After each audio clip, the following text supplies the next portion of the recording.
I could start a used car business tomorrow, and I reckon it would stand a good chance of success. I mean, I don't say that lightly. I've got several friends already in the industry. I'm not naive to what it takes to make something like this work. The forecourt, the warranties, the coffee machine, the whole bit. That's what I'm talking about. But in this video, let me explain why I'm not willing to do it. So some of you know, I do occasionally buy golden era cars to make videos with primarily. I get offered them from said friends in the industry and subscribers as well. Now, I'll repair anything that needs repairing on that car. I'll do a mild restoration of it, including the underbody, spend a bit of time on rust removal, on preservation to make them last. For specialties like paint or electrics, I've now built up a solid contact list. I've got a guy for every job that doesn't screw me on price. Now, once the videos have been made and the car's in great shape, I sell it. I need to, otherwise I'd wind up with 100 of them stockpiled here.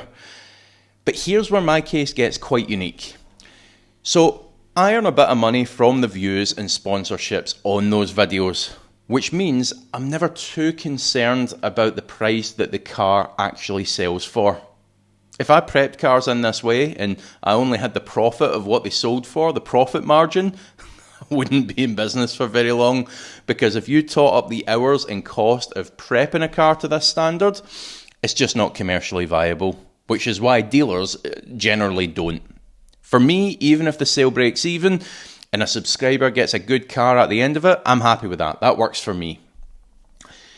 Now, if I say, okay, I'm going to scale this up with that same, good intentioned mindset, if I do say so, let's provide more good cars for low prices. Well, this is where the whole business model falls to bits. It's forced to change. And the reason it's forced to change is, for a start, I'd need to register for VAT once I pass the threshold. Now, it sounds like a lot at £90,000, but in reality, it isn't. Remember, that's turnover, not profit. So that's really only about the proceeds of sales of, a dozen fairly normal cars, and you're going to be at that threshold. Now, there is a scheme that helps. You don't pay VAT on the full price, essentially. You just wind up paying it on the margin, which is required to fund the fixes, to fund the preservation. But even then, the car is still going to wind up more expensive for the buyer.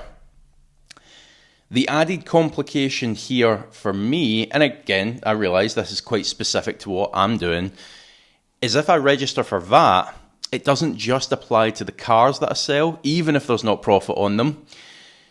It also applies to any channel sponsors. I'd need to also charge them VAT, a lot of whom are small businesses themselves, not VAT registered.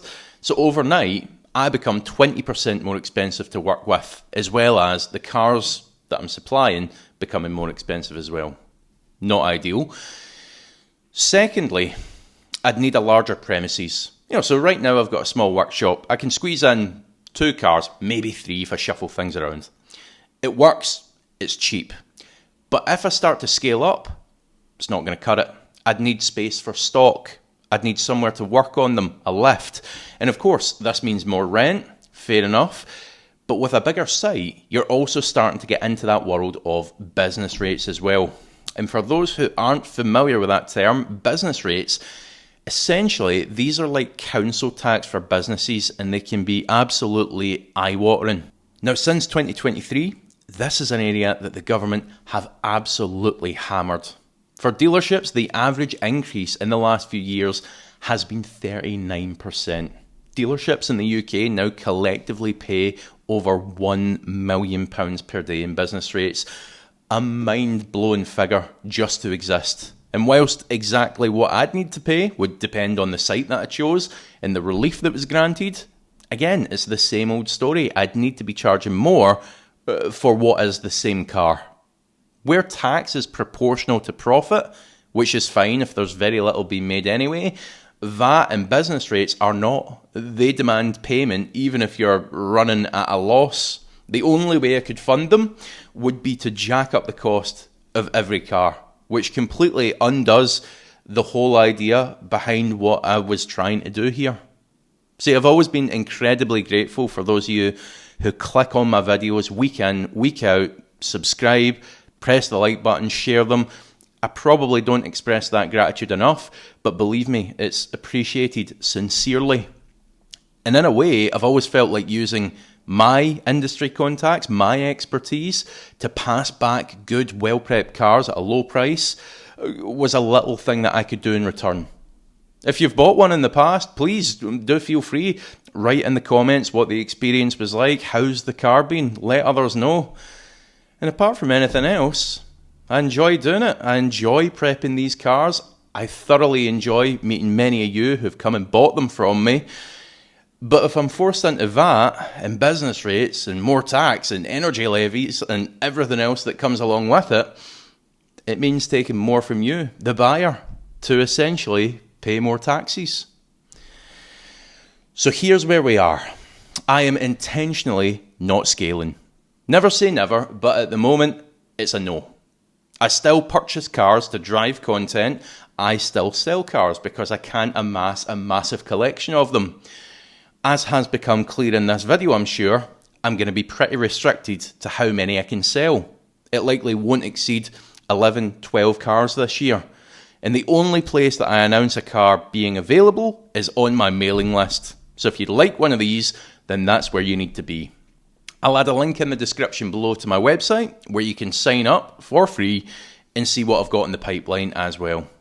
It goes without saying, each of these are mechanically sorted, preserved, HPI clear, as confirmed by Vehicle Score. One of their reports showing no outstanding finance, no written off crash damage, amongst a host of other details, is included with each car. See, there's one such sponsor that helps to keep these cars cheap.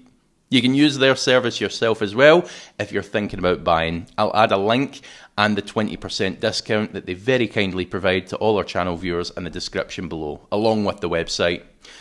As ever, folks, thank you so much for watching. Unusual video, this one, so thanks for sticking with it. Keep subscribing, keep liking. Normal service will resume next video. Take care for now.